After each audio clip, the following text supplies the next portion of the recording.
रेणुका की शादी कुछ ही दिनों पहले शास्त्री नगर में हुई थी। रेणुका बहुत ही आलसी लड़की थी। वो दिन भर बेड पर सोती रहती या फिर मैगजीन पढ़ती रहती और घर के काम भी धीरे धीरे ही करती। एक दिन उसकी सास उसके पास आती है।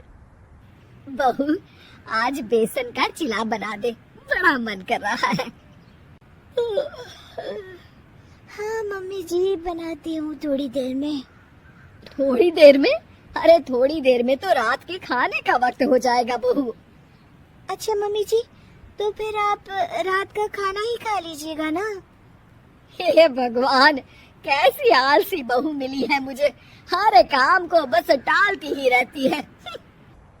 रेणुका दिन भर बस आलस पना ही करती रहती। एक बार रात के खाने पर सब बैठे हैं तो रेणुका का पति कहता है, अरे ये क्या, आज फिर से करेला? रेणुका, हफ्ते में तीसरी बार ऐसा हुआ है कि करेला बन रहा है। कुछ भी बना लिया करो।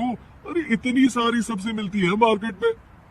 हाँ, पर अब कौन मार्केट जाए और सब्जी लेकर आए, इसीलिए जो था घर पर वही बना दिया। बहू फ्रिज खोल कर देखती तो पता चलता कि सारी सब्जियां रखी होती है, पर तुम्हारा आलसपन खत्म हो तो तुम्हारी नजर जाए ना। विशाल कमरे में आकर रेणुका से पूछता है। रेणुका, मैंने कहा था तुमसे कि मेरे लिए रुमाल ले आना। मेरे सारे रुमाल खराब हो गया है। तुम ले आई क्या? आज नहीं गई, कल ले आऊंगी। ओफो, पिछले 4 दिनों से मैं यही सुन रहा हूँ। बिना रुमाल के ऑफिस जाना पड़ रहा है। तुम तो बहुत ही आलसी होती जा रही हो रेणुका। आपको रुमाल की जरूरत है ना, तो खुद ही खरीद लीजिए ना।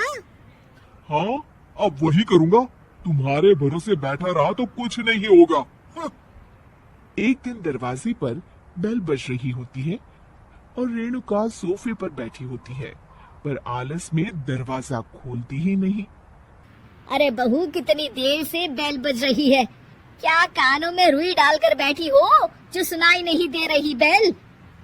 मम्मी जी, अब आप आ ही गई है तो आप ही खोल दीजिए ना दरवाजा।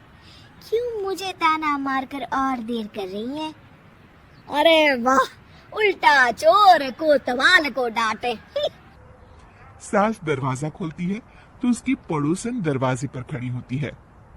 दरवाजा खोलने में इतनी देर क्यों हो गई? सब सो गई थी क्या? और ये भी कोई वक्त है क्या सोने का? हाँ? अरे नहीं नहीं, ऐसी कोई बात नहीं है। आइए आइए, आप लोग अंदर आइए।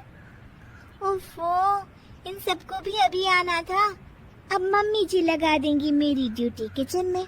बहू पकोड़े तल दे, बहू चाय बना दे। अरे बहू, सो गई क्या? कब से आवाज दे रही हूँ, जा चाय बना कर लिया।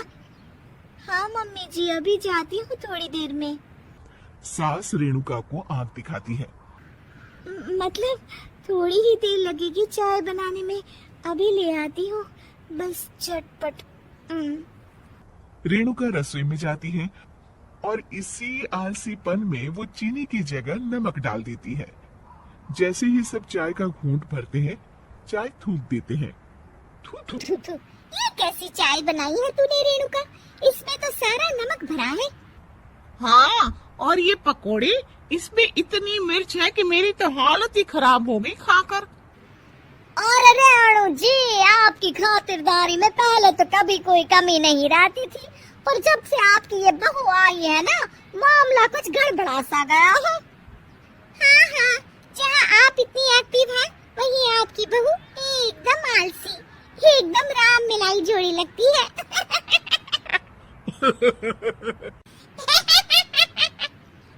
अच्छा जी, चलते हैं अब। नमक वाली चाय पिलाने के लिए बहुत बहुत शुक्रिया। सब वहाँ से चले जाते हैं। अरे तूने तो मेरी नाक ही कटा दी बहू। वे लोग क्या सोच रहे होंगे मेरे बारे में? मम्मी जी, मैंने तो शक्कर ही डाली थी, पता नहीं नमक कैसे बन गई शक्कर। शक्कर नमक नहीं बना बहू रानी, तुम्हारा ये जो आलसपना है ना, ये उसी का नतीजा है।